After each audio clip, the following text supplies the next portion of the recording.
DSC 2025 నియామకాల్లో జరిగినట్లు ఆరోపిస్తున్న అక్రమాలకు నైతిక బాధ్యత వహిస్తూ రాష్ట్ర విద్యాశాఖ మంత్రి నారా లోకేష్ రాజీనామా చేయాలని మాజీ ఉప ముఖ్యమంత్రి పాముల పుష్ప శ్రీవాణి డిమాండ్ చేశారు. డిఎస్సి అభ్యర్థులకు న్యాయం జరిగే వరకు వైఎస్ఆర్ కాంగ్రెస్ పార్టీ పోరాటం కొనసాగుతుందని స్పష్టం చేశారు. వైఎస్ఆర్ కాంగ్రెస్ పార్టీ అధ్యక్షుడు మాజీ ముఖ్యమంత్రి జగన్మోహన్ రెడ్డి ఆదేశాల మేరకు కురుపాం నియోజకవర్గ కేంద్రంలో చేపట్టిన రిలే నిరాహారదీక్షలో ఆమె పాల్గొని మాట్లాడారు. ఈ సందర్భంగా పుష్పశ్రీవాణి మాట్లాడుతూ స్పోర్ట్స్ కోటా పేరుతో డిఎస్సి నియామకాల్లో అక్రమాలు జరిగాయని ఆరోపించారు.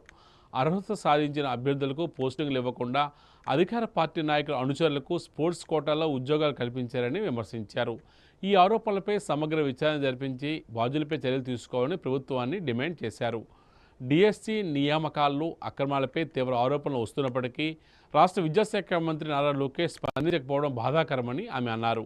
ఈ వ్యవహారంలో నైతిక బాధ్యత వహించి వెంటనే పదవికి రాజీనామా చేయాలని ఆమె కోరారు.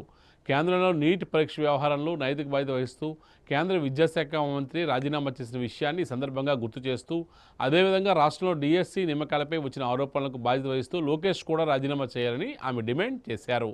డిఎస్సి అభ్యర్థులకు పూర్తి న్యాయం జరిగే వరకు వైఎస్ఆర్ కాంగ్రెస్ పార్టీ ఆధ్వర్యంలో రాష్ట్ర వ్యాప్తంగా చేపట్టిన ఉద్యమం కొనసాగుతుందని ఆమె స్పష్టం చేశారు. ఈ కార్యక్రమంలో పార్టీ నాయకులు, కార్యకర్తలు, డిఎస్సి అభ్యర్థులు, యువజన విద్యార్థి విభాగాల ప్రతినిధులు పాల్గొన్నారు.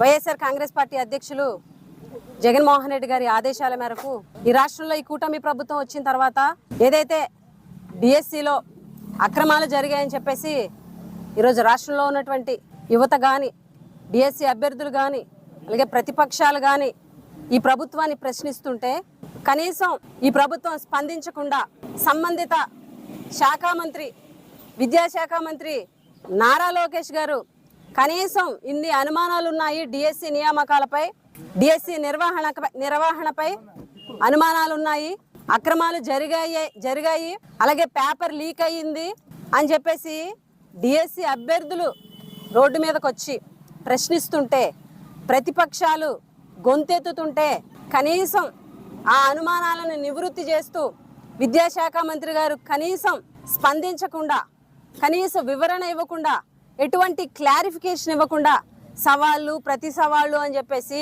ఈరోజు కాలయాపన చేసేటువంటి పరిస్థితి ప్రతి ఒక్కరు కూడా చూస్తున్నారు. ఈరోజు ఖచ్చితంగా డిఎస్సి నియామకాల్లో అక్రమాలు జరిగాయి, పేపర్ లీక్ అయ్యింది, అది క్లియర్గా కనిపిస్తుంది. ఈరోజు వైఎస్ఆర్ కాంగ్రెస్ పార్టీ ప్రతిపక్ష పార్టీగా ఈ ప్రభుత్వాన్ని ఖచ్చితంగా ఈ రాష్ట్రంలో ఉన్నటువంటి ప్రజలకి ఏ అన్యాయం జరిగినా, ఈ రాష్ట్రంలో మీ ప్రభుత్వంలో జరిగే ఏ అక్రమాలు జరిగినా ఖచ్చితంగా వైఎస్ఆర్ కాంగ్రెస్ పార్టీ అనేది ఖచ్చితంగా ప్రశ్నిస్తుంది. మేమొచ్చి మీకు సమాధానం చెప్తాం, మేమొచ్చి మీకు ఏవైతే అక్రమాలు జరిగాయి రుజువులతో నిరూపిస్తామని చెప్పినా కూడా కనీసం విద్యాశాఖ మంత్రిలో చలనం లేకపోవడం దురదృష్టకరం.